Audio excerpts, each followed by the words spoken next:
Bom dia a todos. A alegria de participar aqui da abertura da 21ª edição do Congresso é nossa, e eu quero agradecer pela oportunidade de mediar e participar dessa abertura junto da minha amiga Glaucimar, do meu amigo Rodolfo, para que a gente possa discutir um pouquinho os impactos nas organizações, na liderança, tecnologias, entre N outros aspectos.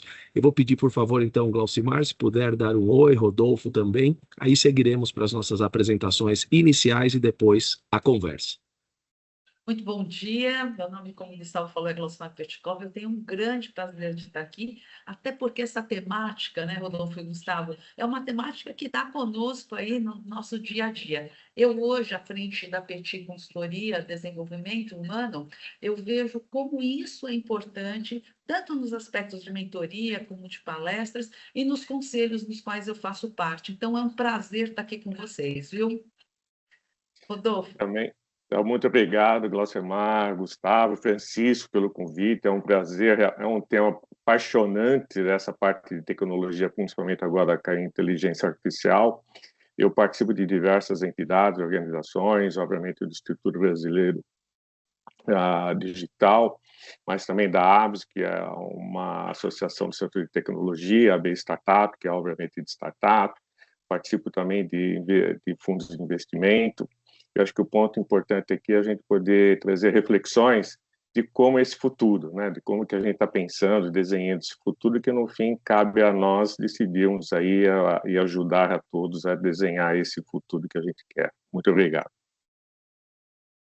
Isso mesmo, ótimo, obrigado, Glaucimar, Rodolfo. Eu vou tomar a liberdade de compartilhar minha tela, porque justamente essas reflexões são reflexões tão válidas, né? E eu, como professor na Fundação Dom Cabral, como conselheiro também, é o que a gente vivencia no nosso dia a dia.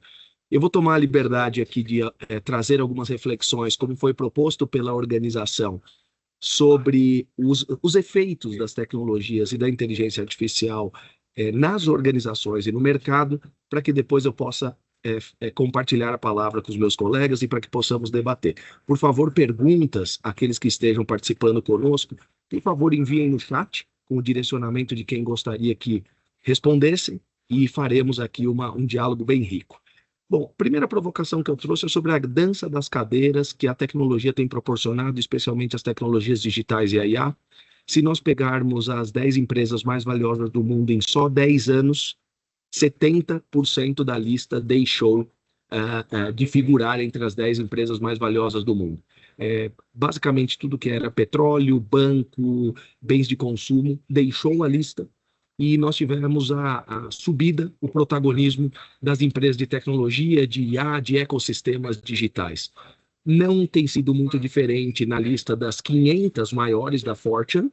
Aqui uma pesquisa que estudou as 500 maiores empresas ao longo de 2 décadas, demonstrou que mais de 50% delas, na realidade 52% delas, praticamente desapareceu.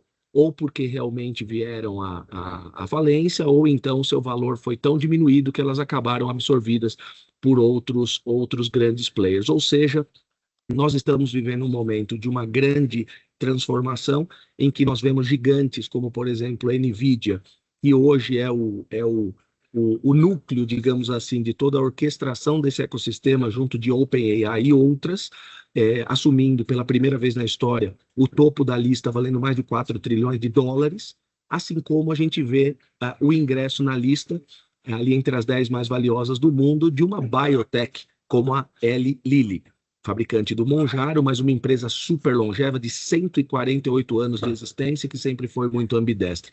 Ou seja, tecnologia por trás de tudo, tanto digitais como não digitais, e um novo jogo sendo equalizado. Fato é que existe uma inexorabilidade, que é a necessidade de reinvenção, a necessidade de visão e de ambidestria de todas essas empresas, porque os ciclos de sucesso têm sido cada vez mais curtos, os ciclos estratégicos têm sido cada vez mais curtos, e as empresas estão tendo que investir tanto para o curto prazo como para o médio e para o longo prazos, de maneira paralela. Isso nós chamamos de ambidestria, promovendo mudanças revolucionárias, muitas vezes pautadas por tecnologias digitais, que promovam novos ciclos de geração de valor. Não é à toa que empresas Big Techs chegam a investir mais de 20% da receita total em P&D, desenvolvimento de inovações, patenteamento e depois o go-to-market, senão elas não conseguem fazer o que justamente o professor Michael Tuchman, da Harvard Business School, chamava bastante a atenção.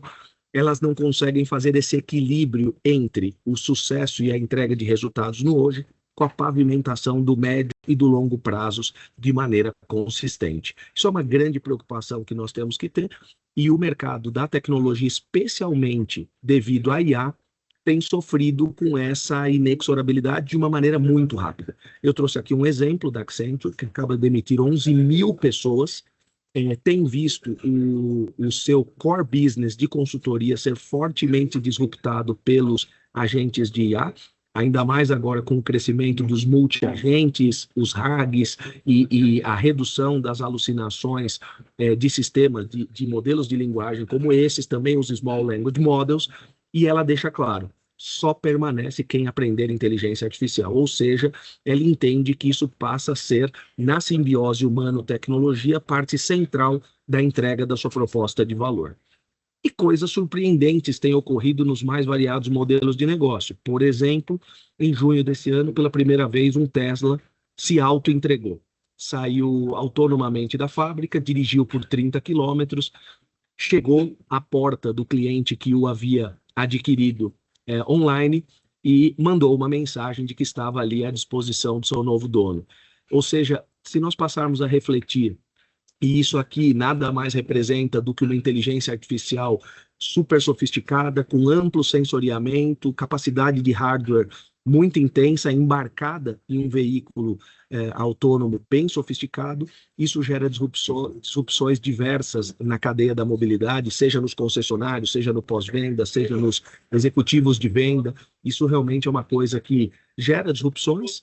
E a mesma coisa está acontecendo em todos os setores, inclusive com a saúde, quando, por exemplo, a Apple faz uma prova de conceito em que o Apple Watch, pelo monitoramento dos dados e a mudança do padrão de comportamento dos sinais vitais do corpo feminino, consegue detectar a gravidez com 92% de precisão, antes mesmo da pessoa ter sido exposta ali a sintomas ou, eventualmente, ensaios clínicos, exames clínicos.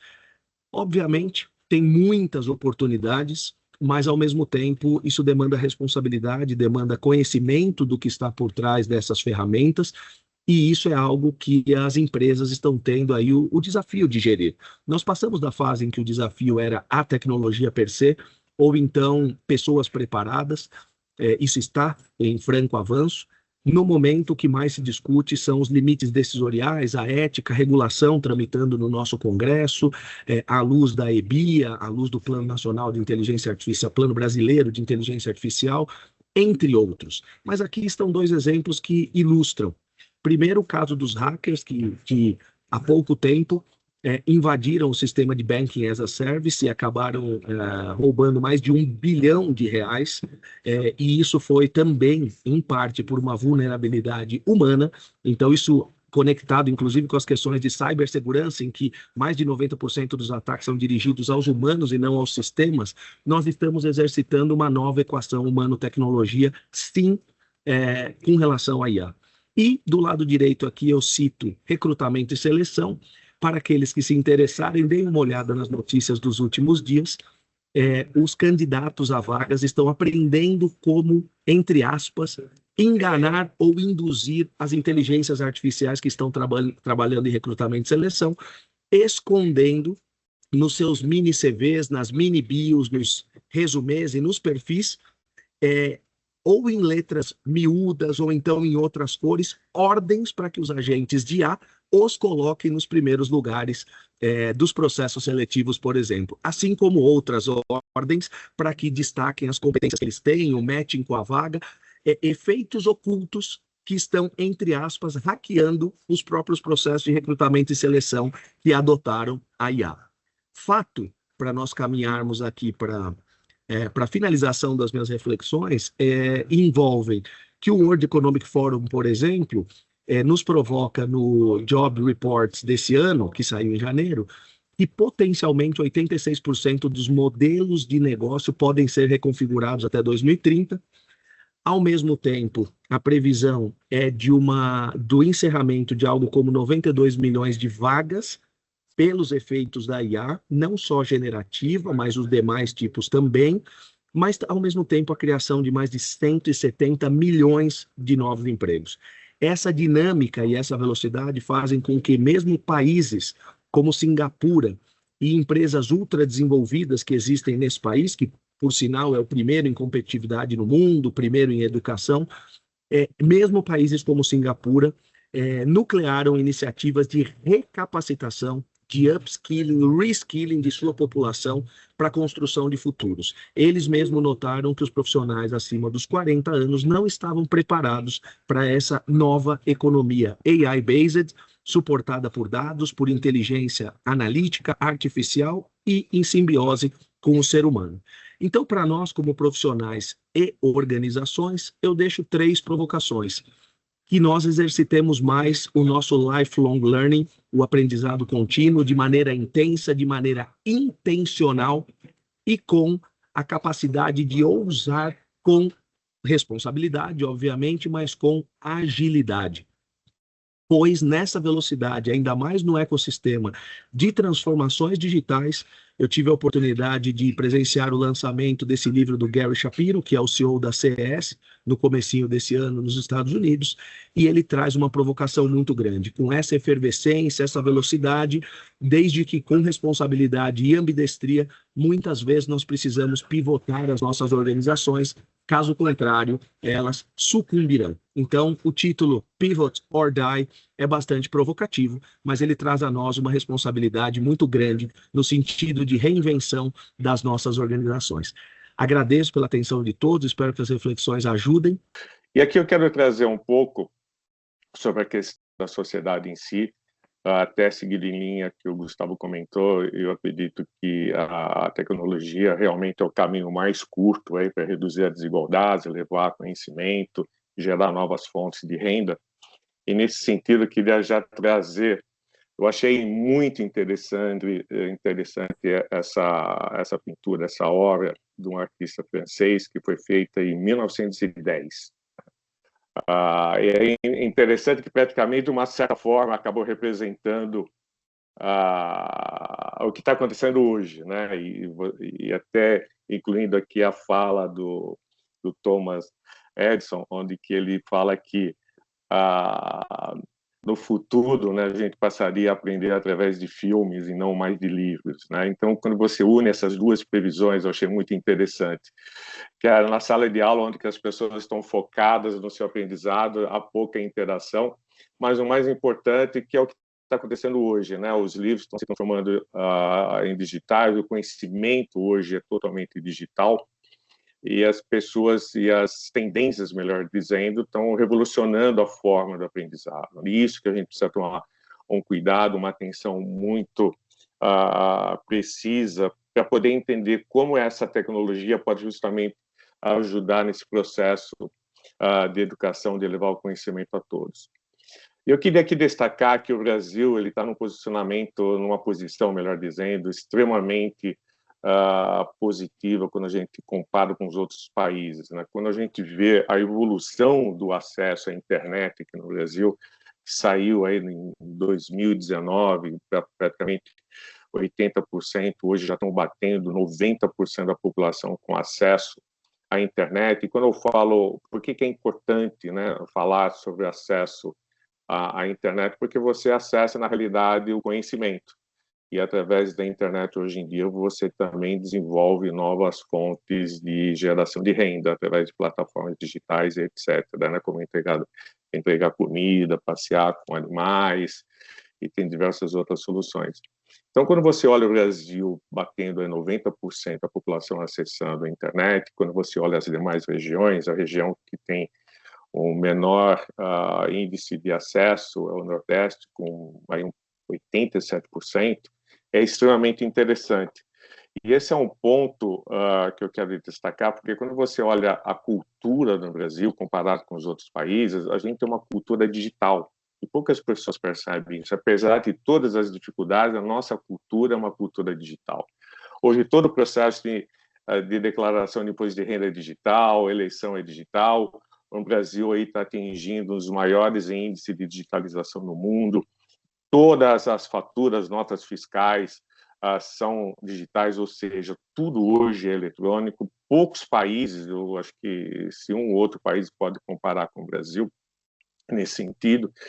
E aqui, quando a gente olha toda essa digitalização que está acontecendo no Brasil, esse mercado impressionante que nós temos, nós somos o 5º maior mercado de usuários de internet, isso é uma coisa extremamente importante, representando aí, aqui no caso, no Brasil, 90% da população acessando a internet. Quando a gente compara o resto do mundo, está por volta aí de 65% em média o acesso à internet. Mas o Brasil destaca também em outras áreas que eu acho assim impressionante a gente trazer para a reflexão de hoje. Hoje o brasileiro que praticamente é o segundo que dedica maior tempo conectado aí no seu celular, na internet, comparado aí com o resto do mundo, que é praticamente 6 horas, o Brasil é 9 horas. É o terceiro em baixar aplicativos, é o terceiro ou quarto aí nos principais mídias sociais. Então, quando você olha esse panorama, a gente percebe o quanto o Brasil realmente tem uma cultura, o brasileiro tem uma cultura digital, ele adora a tecnologia, ele acessa a tecnologia. Quando a gente está pensando como levar conhecimento a esse público jovem, um dos pontos que eu queria destacar aqui, até para reflexão, é como é importante essas soluções de tecnologia, como o WhatsApp, que aí tem uma penetração de 91% nesses jovens aí de 15 a 17 anos de idade, que é justamente o ensino médio. E quando a gente olha uma outra ferramenta, também com uma penetração incrível, aí está batendo 81% com o Instagram. E quando você olha o jovem brasileiro, principalmente a cultura brasileira, é muito conectada com a internet, com essas soluções digitais, e isso vamos supor, um ativo que nós temos aqui no Brasil, que a gente tem que explorar cada vez mais, principalmente quando a gente está falando na nossa sociedade.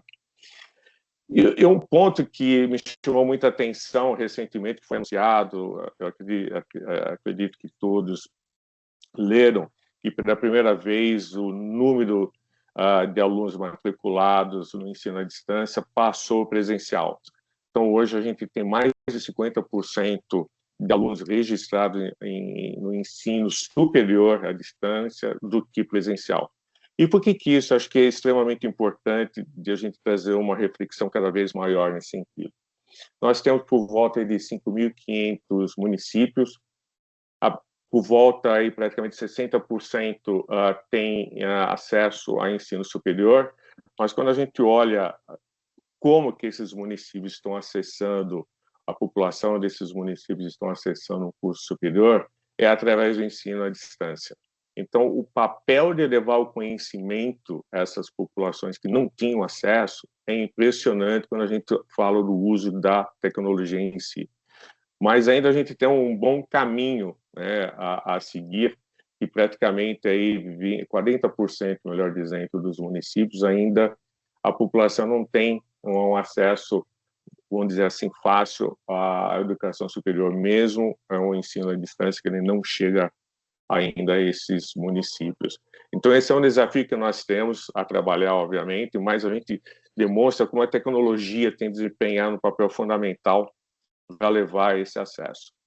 E falando em inteligência artificial, que obviamente é um tema apaixonante, eu queria destacar que, na minha visão, e realmente está retratado nesse artigo da Forbes, eu acredito, sinceramente, que a inteligência artificial tem a capacidade, obviamente, de personalizar, né, esse processo de educação, deixar essas experiências de acesso ao conhecimento muito mais divertida, muito mais atrativa, porque ela consegue realmente adequar a necessidade ou a características de cada aluno.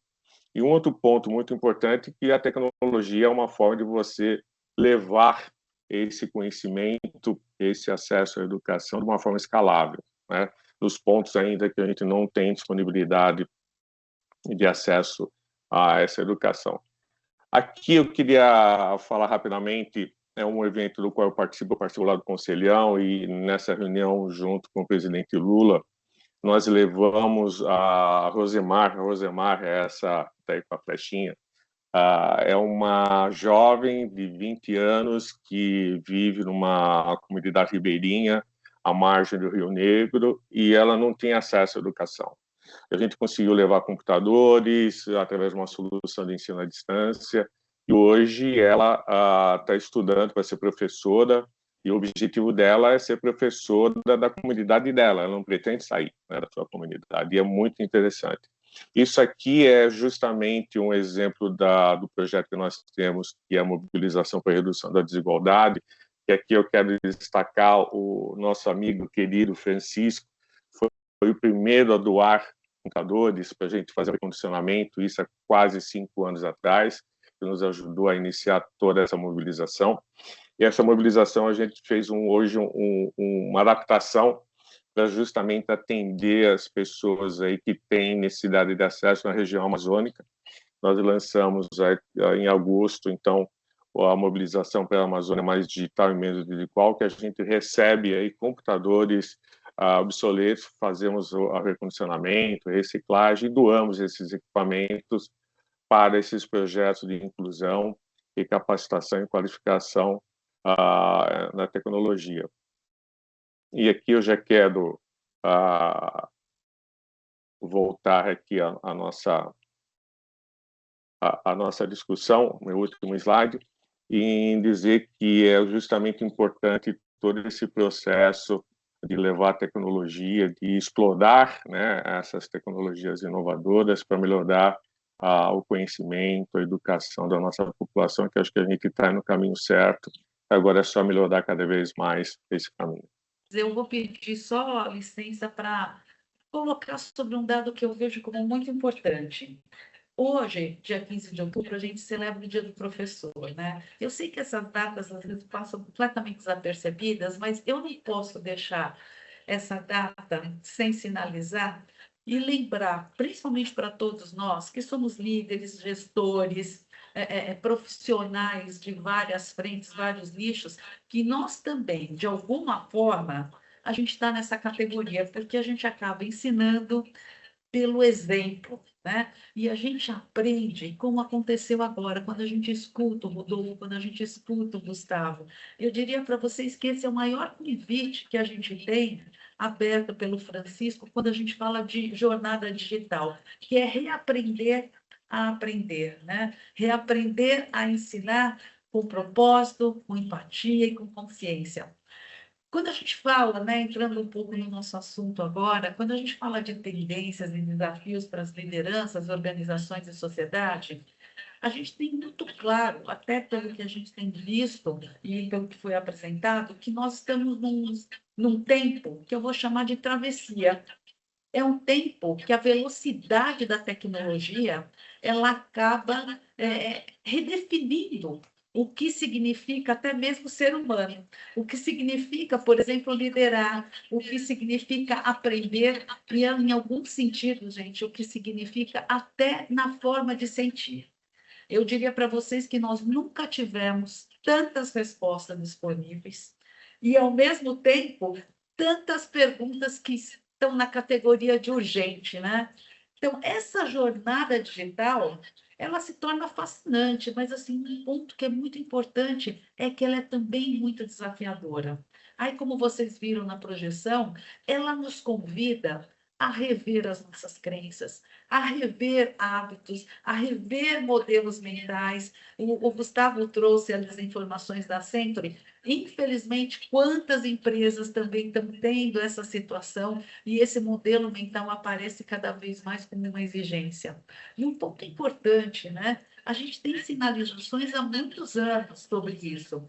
E depende muito de como as pessoas estão se preparando dentro das organizações e principalmente, né, gente, dentro de nós mesmos, porque nós fazemos parte de tudo isso.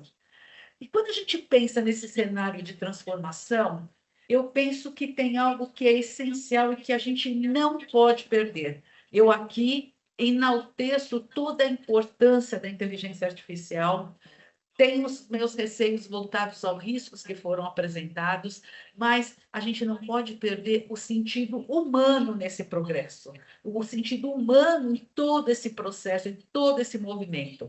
E a gente vê hoje que, em várias pesquisas, a liderança vive um momento em direção a um movimento que busca integrar propósito, diversidade, seus ganhos na diversidade, nos aspectos éticos, ao uso crescente da inteligência artificial. É claro que isso não é uma modelagem simples, porque a gente não está falando de apenas adotar tecnologia, a gente está falando de compreender como e por que a gente vai usar essa tecnologia da melhor forma possível. Olha só, a inteligência artificial, né, a gente viu agora de uma forma muito clara, ela amplia completamente o nosso alcance. Mas eu gostaria de deixar claro que ela também amplia a nossa responsabilidade.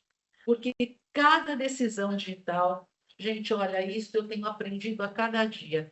Cada decisão digital deve ser, antes de tudo, uma decisão humana. A gente vê alguns exemplos ali, onde os algoritmos e os dados estão sendo determinantes, né? E quando a gente pensa no futuro da liderança, eu vejo que ele vai ser definido pela nossa capacidade de fazer da tecnologia uma aliada da consciência e não um substituto dela. Então, é uma exigência de transformação digital que muda profundamente a forma de como a gente trabalha, de como nós aprendemos, de como, inclusive, nós podemos e devemos colaborar. Hoje, as organizações que prosperam, eu vejo pelos grandes exemplos, elas não são aqui apenas automatizam o processo, mas aqui, juntamente, humanizam as relações. Esse é o ponto. Francisco, se quiser até voltar dois, não tem problema, eu te falo. O líder desse tempo não é, em momento algum, um detentor do conhecimento. Ele é o curador dos sentidos. Ele é o cuidador das decisões, né? Ele vai fazer o orquestramento desses talentos. E eu fui executiva do Bradesco por muitos anos e lá a gente usava uma palavra que eu gosto muito e que tem tudo a ver. É o guardião de uma cultura viva, de uma cultura diversa, de uma cultura inclusiva. Então, nas equipes digitais, a confiança acaba se tornando o principal ativo. Isso é, sem dúvida alguma, mais do que comprovado e vem trazendo essa necessidade ao longo da história, né? Agora, gente, a empatia é uma linguagem universal voltada à colaboração. E essa a gente não pode deixar de lado em momento algum. E eu diria para vocês que aqui nós chegamos num ponto que eu diria que é o central. O maior desafio que eu vejo da era digital é como a gente pode equilibrar a lógica dos algoritmos com a sensibilidade humana. Como é que a gente faz essa conexão? Francisco, por favor. E aí a gente vê que a tecnologia, ela, na verdade, processa informações com precisão, sem dúvida alguma. Mas o humano compreende contextos, ele lida com emoções, ele lida com dilemas éticos, e isso a gente jamais pode esquecer. Por isso, para mim e para tudo que eu tenho visto e estudado os mercados, liderar nesse tempo exige mais do que nunca escuta, presença e discernimento, gente, porque é muito fácil a gente aportar valor nos algoritmos dos dados e tocar o barco. Quando a gente fala que a eficiência sem empatia, ela se torna algo muito pequeno, porque ela vira apenas automação. Então, a eficiência com a empatia, sim. A inovação, por exemplo, se a gente pensar, para mim, ela é muito clara, que a inovação sem ética é um risco, gente, disfarçado de avanço. Por favor, Francisco. E a verdadeira liderança, que a gente vai chamar de liderança consciente, é aquela que vai integrar a razão, a emoção, a tecnologia e valores, performance e propósito. E essa combinação vai assegurar que a gente tenha decisões mais sustentáveis, decisões justas principalmente, né? E que sejam mais humanas também. E aqui eu gostaria de deixar muito claro que eu não estou romantizando nada. A gente está olhando no mercado que é determinante para que a gente possa ter essa jornada digital, não transformando apenas empresas, mas vendo, assim como o Rodolfo trouxe, o quanto ela redefine sociedades inteiras, gente. A gente muda a forma como a gente educa, como nós nos relacionamos, como nós produzimos e, inclusive, como nós consumimos. É só a gente pensar no nosso dia a dia. Eu já tinha visto a informação do Rodolfo com relação ao tempo, né, que a gente dedica aos aspectos de internet, e a gente vê isso em todo lugar, em casa, no trabalho, no restaurante. Então, assim, são cuidados que cabem estar muito à frente do que a gente precisa. E tem uma pergunta que eu diria para vocês, nesse contexto todo, Francisco pode mandar ver, que é essa interligação desses pontos. Mais um. E que a gente acaba indo para o próximo ponto, que é, por favor, Francisco, é que nós estamos garantindo que essa inclusão, essa transformação, ela seja ética, ela seja inclusiva e ela seja sustentável. Por favor, Francisco. Então, nesse sentido, a gente está lidando aí, pode ter muita clareza, que os algoritmos, vamos pegar aquele desenho que o Rodolfo utilizou, estou mais utilizando a apresentação dele do que qualquer outra coisa. Os algoritmos, eles aprendem como naquela máquina conosco, né? Nós alimentamos as inteligências artificiais. Então, nós colocamos as nossas escolhas, colocamos os nossos padrões e colocamos também os nossos vieses. E isso vocês sabem que nós já tivemos várias situações desafiadoras no mercado e é mais um cuidado que nós temos que ter. Se nós não tivermos, eu diria para vocês, atentos, nós podemos amplificar desigualdades em escala digital e isso é extremamente perigoso. Por isso, eu reforço, o papel das lideranças, ele vai muito além de resultados. É como a gente une o IA para que a gente forme uma consciência crítica. Como é que a gente promove um entendimento? Como é que a gente assegura que a tecnologia seja uma ponte e não um filtro entre as pessoas? Talvez esse seja um ponto extremamente significativo também. Ponte e não filtro. Porque o futuro da liderança, ele está sendo desenhado agora. O futuro a gente começa no hoje, não é que amanhã. Começa agora nas decisões de cada um de nós, no nosso dia a dia, do que a gente leva para a organização. E aí, Francisco, ele pede 3 competências que são, na minha opinião, essenciais. Perdão. Pode colocar, Francisco. A primeira delas, eu estou chamando de consciência ética. Essa consciência ética, ela existe para que a gente possa decidir com integridade, quando a gente lida principalmente em contextos ambíguos. O segundo ponto, a gente está falando de sensibilidade humana. É como a gente vai manter empatia em meio à automação, porque isso é mais do que possível. E, por último, eu deixei coragem adaptativa, porque para a gente transformar, a gente tem que transformar sem perder o propósito. Até porque ignorar as relações é praticamente fragilizar o nosso corpo, é fragilizar nossa mente, é fragilizar todo o tecido que nos sustenta como seres humanos, né? E essas competências a gente não aprende em curso, pode até auxiliar, mas a gente não aprende em sala de aula, ela se desenvolve no dia a dia, ela se desenvolve na prática, ela se desenvolve nesse encontro, do olho no olho, né? Na escuta, no diálogo, no exemplo que inspira muitas vezes. Então, quando a gente fala em liderar, eu estou querendo passar para vocês algo que eu acho que é extremamente significativo. Liderar hoje é equilibrar a potência da inteligência artificial com a presença humana. Até porque, vamos lembrar que a IA pensa por padrões. E nós temos a alavanca do propósito, da onde a gente quer. Então, entender que a tecnologia sem alma é uma ferramenta, mas com propósito, ela se torna uma poderosa alavanca de transformação social. Unindo esses dois pontos, é uma coisa vibrante mesmo. Que essa jornada digital, ela, antes de tudo, é uma jornada humana, ela nos desafia a evoluir não apenas como profissionais, mas como sociedade. E, assim, a minha experiência, ela deixa claro que a necessidade da atenção e até da preocupação com aspectos éticos para mim, a clareza da tecnologia sem ética sendo um poder sem propósito.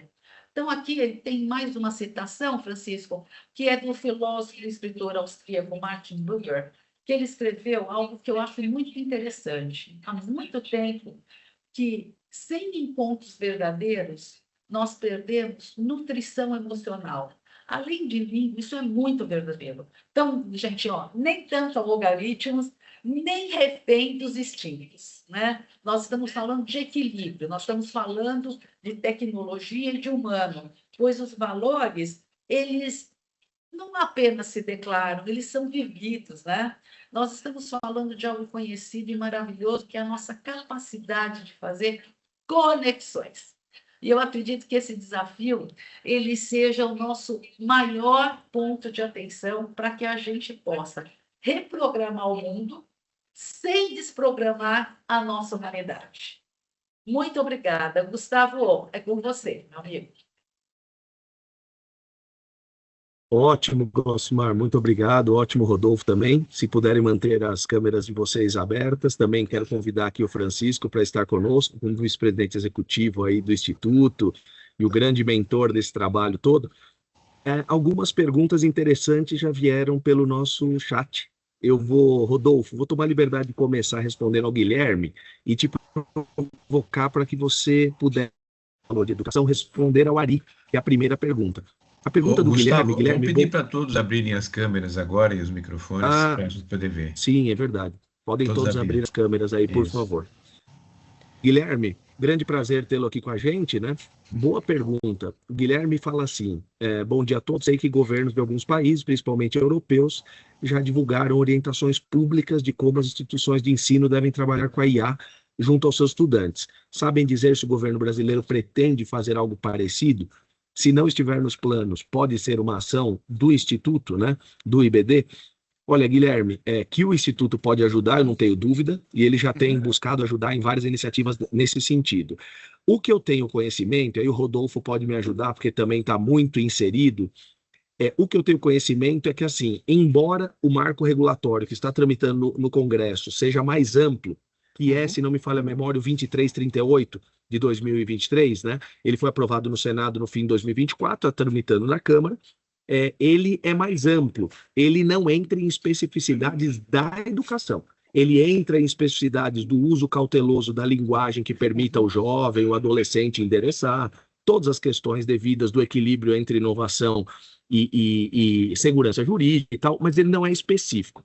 O que eu sei, Guilherme, que tem ocorrido, pois eu até participei de uma etapa, é que o MEC tem feito várias consultas públicas, tá? Porque ele quer sim criar um grupo de regras, um regramento, ou modelos, vamos dizer assim, para o desenvolvimento de IA para a educação e também para a adoção responsável de IA junto às instituições e junto aos estudantes. Ou seja, que eu saiba, existe um objetivo do MEC de ter um arcabouço regulatório específico para a educação, mas ainda não existe. Tá? Então, nós estamos no campo das consultas públicas. Rodolfo, se você puder esclarecer com dados adicionais, se circula muito nesse sentido, e também responder ao Ari sobre educação, agradeço. Não, Gustavo, eu acho que você foi preciso. O que você relatou é a mesma informação que eu tenho. No ano passado, o governo do estado de São Paulo começou uma iniciativa de colocar inteligência artificial nas salas de aula. No fim, houve uma discussão, no fim, tem grupos de estudos nesse sentido, mas não tem ainda nada definido. Então, o que você falou é o que eu também tenho de informação, e eu acho que, obviamente, o Instituto pode ajudar a colaborar e elevar essas discussões. Você quer que eu já responda do Ari também, ou você lê a pergunta? O que... Não, não, eu vou fazer só uma réplica aqui, aí você lê a pergunta do Ari e já responde para ele, por favor. Agora, Guilherme, tem uma coisa curiosa que eu lembrei aqui agora. Se você der uma lida no ato de IA europeu, da Comunidade Europeia, ele bloqueia algumas coisas lá. Rodolfo, me ajuda se eu estiver equivocado, mas que eu me lembro, ele tem um bloqueio que ele diz o seguinte: são vedados sistemas que monitorem percepção de reação do público em empresas e em sala de aula, instituições de ensino. Ou seja, é só uma curiosidade, tá, Guilherme? Mas é uma vedação. Eles se preocuparam em não permitir que o monitoramento envolva sentimentos e as percepções dos alunos em sala de aula. Mas, assim, no Brasil a gente não tem nada ainda que regulamente isso, né? Mas vamos lá, Rodolfo, depois a Glaucimar. Mas esse também tem na própria, no 2338, também tem um de análise do comportamento humano, né, que ele coloca como alto risco, alguns proibidos. E aí você tem uma discussão, porque se você não consegue analisar o comportamento humano, você não consegue identificar o perfil, que é também de uma característica extremamente importante da inteligência artificial. É bem nessa linha que você está comentando, né? A legislação brasileira está sempre olhando muito o que está acontecendo na comunidade europeia. Aconteceu isso com a proteção de dados e está seguindo o mesmo conceito em relação à inteligência artificial. Mas diga, Cláudia, não sei se... Eu só gostaria de complementar que, assim, o que eu tenho visto aqui, é claro que a reflexão ela vai para um foco de papel das políticas públicas, né? Mas se a gente olhar países como Finlândia, Estônia, e acredito que a própria Espanha, elas já adotaram algumas diretrizes nacionais para o uso ético e pedagógico da IA na educação. Porém, um ponto que é muito importante, né? Eles combinam a capacitação do docente, tem currículos que são adaptados, tem incentivo à pesquisa. Então, todo esse, Guilherme, todo esse caminho, ele implica, inclusive, como esses professores eles vão estar qualificados para isso. E a gente tem, assim, um debate que, na minha avaliação, não quero ser dura, mas ele é muito incipiente. Existem movimentos, acredito que o Instituto possa ajudar de uma maneira muito significativa, mas aqui a gente tem que ter o Ministério da Educação, o Ministério da Ciência e Tecnologia e Inovação, voltados a estratégias brasileiras para a educação e a inteligência artificial, porque já está rolando e isso já é possível, né? Sim, sim. Muito obrigado aí pelas respostas. Obrigado pela pergunta, Guilherme. Excelente. Rodolfo, endereça a próxima para o Ari, por favor. Ari, super obrigado pela sua pergunta, é extremamente importante, e aqui vai. É possível sensibilizar, reconquistar milhões de jovens para o digital produtivo, para atender os negócios e a economia digitais, considerando a baixa formação deles, e sim como?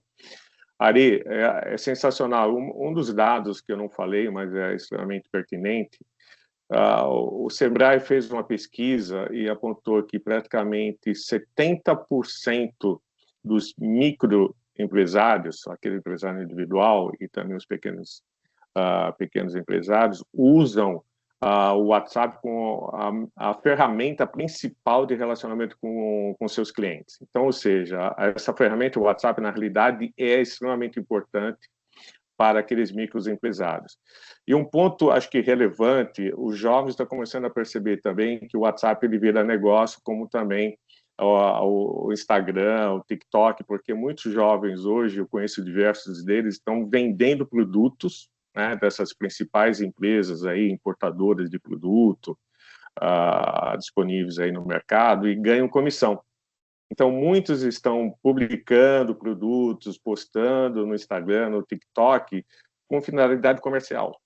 Mas você tem um ponto, acho que extremamente importante, nós estamos ainda muito aquém de educar esses jovens para o uso mais adequado dessa ferramenta, que é extremamente importante. Eu acho que ainda a gente tem um caminho longo para percorrer, em termos de realmente sensibilizar os jovens, de ficar parando simplesmente, de ficar olhando as postagens, mas ser muito mais proativo no uso da tecnologia, que pode trazer diversas formas de geração de renda. Eu acho que alguns estão olhando isso, mas a maioria, infelizmente, não. E só complementando, eu acho que a gente tem que usar essas ferramentas que os jovens estão usando no dia a dia para poder, vamos supor, levar esse conhecimento, levar essa oportunidade para eles. Esse é, acho que, o maior desafio que nós temos. Obrigado, Rodolfo. Ótimo, Rodolfo. E isso também é uma preocupação grande, né, Rodolfo, que eles não usem essas tecnologias só como mero ferramental, como mero assistente, né, porque esse é um problema grande. Existe aí sempre uma discussão muito grande sobre a desaceleração cognitiva, né? Vocês viram as publicações do MIT esse ano, que o uso inadequado da IA, seja para a educação, seja no ambiente profissional, pode gerar a desaceleração cognitiva. Eles chamaram até de sedentarismo cognitivo, tanto no ambiente profissional como especialmente na aprendizagem, né? Então, por um lado, tem coisas maravilhosas, por exemplo, a barreira linguística praticamente caiu. Então, um jovem que está bem instruído na educação, ele pode consumir conteúdos de qualidade do mundo todo, mas ao mesmo tempo ele tem que ter uma curadoria. Para isso, tem que ser educado, letrado digitalmente, né? Rodolfo, temos uma pergunta da professora Carla, prazer em vê-la aqui, professora Carla, endereçando também a questão do acesso à internet. Por favor, Rodolfo. Isso, Carla, acho que também o ponto aqui professora, super pertinente. 90% da população tem acesso à internet, mas isso não significa acesso à informação de qualidade, acesso a conhecimento. Como mudar essa cultura? Eu concordo plenamente. Eu sou muito otimista, professor. Então, eu sempre vejo o copo meio cheio, né? Então, eu acredito que a gente avançou muito no acesso. O acesso é fundamental.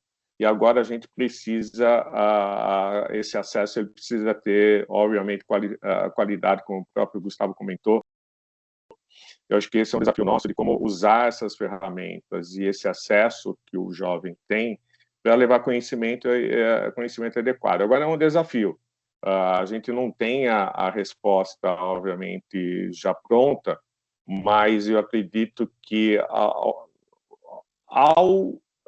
vamos supor, evoluirmos com acesso ao conhecimento. Eu vou conectar aqui rapidamente, eu sei que a gente está com um horário também, acho que até meio-dia, né, Francisco? Mas eu queria trazer um ponto importante. Quando eu conversei com a Rosemar, aquela jovem da comunidade ribeirinha, a felicidade dela de ter conseguido iniciar um curso de ensino à distância é impressionante. Ela nunca tinha viajado de avião, nunca tinha acessado a internet, e de repente ela estava fazendo um curso de ensino superior para se tornar professora. Obviamente é questionável a qualidade no curso à distância, mas é um conhecimento que a gente está conseguindo levar a essas pessoas. Então, acho que é o primeiro passo. E esse primeiro passo, obviamente, é extremamente importante. Depois do acesso, depois de levar um pouco o conhecimento mesmo de baixa qualidade, eu acho que o nosso trabalho agora é de começar a subir a barra. Quando a gente olha ainda que 2.000 municípios não têm, né, curso superior de nenhum formato, isso é muito preocupante. Eu acho que o primeiro passo é levar o acesso, que a gente está conseguindo. O segundo é algum tipo de conhecimento que a gente está conseguindo. E agora é evoluir na qualidade desse conteúdo, né, que é extremamente importante. Mas é um desafio, professor. Eu concordo com tudo. O acesso, simplesmente o acesso não resolve, né? Mas eu acho que a gente tem que aproveitar essa tecnologia, aproveitar esse acesso e começar a jogar gotas de conhecimento, né, e de ideias para que ele possa aproveitar melhor essa tecnologia, né, e essa forma de conhecimento. Que todo jovem é curioso. Isso que a gente tem que lembrar. E cabe a nós como a gente usa essa ferramenta para despertar essa curiosidade no jovem. E tem a capilaridade, né, professora? Porque, assim, a gente tem um país gigantesco. E eu acho que, como o Rodolfo trouxe do percentual, o desafio não é a conectividade, é a consciência digital. Porque ter acesso à internet, gente, não garante inclusão cognitiva, né? Muitas vezes o que se consome é ruído, não é conhecimento.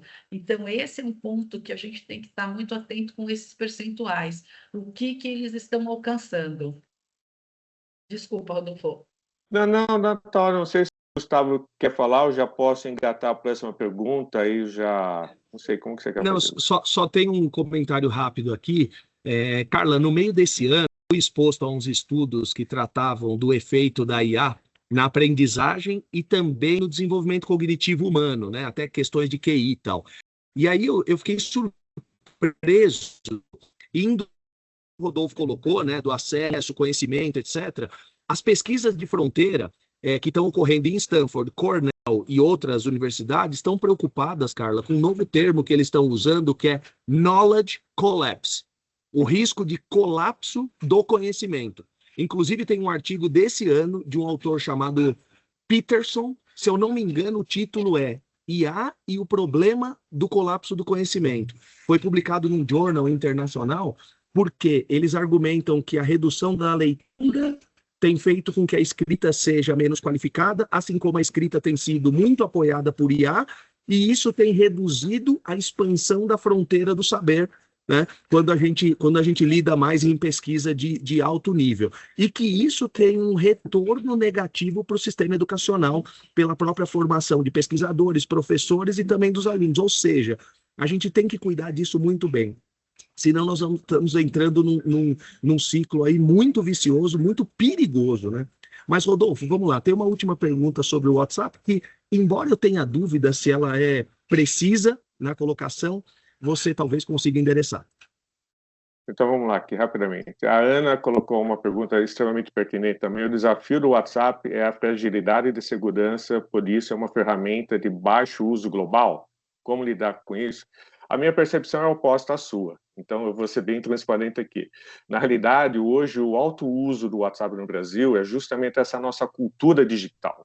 Então essa cultura digital, tanto é que o WhatsApp ele não é tão utilizado até nos Estados Unidos, tanto quanto no Brasil, porque o brasileiro ele é muito sedento por tecnologia. Então, ele abraça tecnologia que são fáceis de usar, práticas de usar. Então, isso que fez que o Brasil acelerar a adoção, não só do WhatsApp, como Instagram, etc. e tal. Por isso que o Brasil hoje é um dos principais usuários aí nessas tecnologias todas. Mas eu acho que não é muito por uma questão de segurança, muito mais por uma sede digital que o brasileiro tem.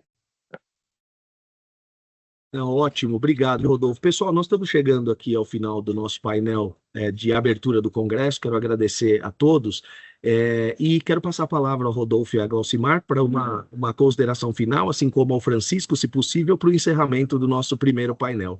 Glaucimar, por favor, depois Rodolfo e Francisco. Obrigada, Gustavo. Gente, muito obrigada. Acredito que os desafios estão aí cada vez mais claros e tem muito a ser feito. E aqui é claro, cada um de nós, com as nossas organizações ou nossa frente individual, pode fazer a diferença, que a gente está falando de uma transformação assim avassaladora. E é muito importante, Francisco, você reunindo todas essas capacidades e talentos para que a gente possa, junto, estar pensando em modelos distintos para alcances também importantes para a nossa sociedade. Agradeço, Gustavo, Francisco, Rodolfo, a todos que estão aqui, pela oportunidade de compartilhar algumas ideias. Eu quero agradecer isso, eu acho que esse tema é extremamente apaixonante.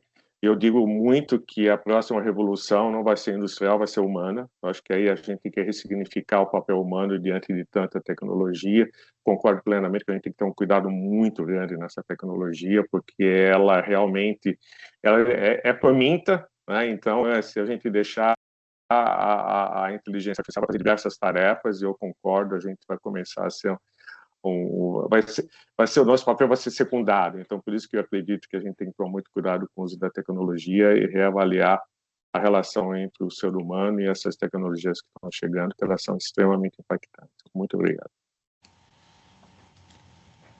Eu queria agradecer imensamente a todos e antes de fazer o encerramento, queríamos convidar todos a abrirem suas câmeras, porque a gente possa bater essa foto aqui. Estou com a minha Polaroid prontinha aqui para tirar a foto. Então, estou aqui pronto. Quem está faltando aqui abrir a câmera, acho que a Milka, o Milhel, não sei se vão poder abrir. Então, a todos aqui agora a Milka abriu a câmera também, o Milhel não sei se vai poder abrir. Ok, então vamos lá. Sorriso Brasil Digital, que é o mais importante aqui, que nós como humanos estejamos com muita atenção ao que o digital pode nos ajudar, né? Então, o Brasil Digital para Todos está aí para isso. E vai lá a foto. Então, sorriso. Deixa eu ver aqui, revelar o filme aqui, ver se deu certo. Aí, eu queria que você fizesse o encerramento ali. Você pode fazer? Muita honra, mestre Francisco. Muito feliz pela abertura do Congresso, com todas estas pessoas extremamente capacitadas, competentes e, principalmente, comprometidas com pessoas ao centro, pessoas em primeiro lugar. Muito obrigado e declaro encerrado esta primeira sessão do Congresso, agradecendo a todos. Vamos tirar uma nova Gratidão. foto, que a primeira foto não ficou boa. Teve gente que não Então, estava sorrindo aí. Vamos lá. Mas, Todo mundo sorrindo aí. então, foto pós-encerramento. Isso aí. Vamos ver agora sim. Essa é a beleza do digital. É, verdade. Agora sim, agora ficou muito boa. conteúdo Muito bom. de alto nível.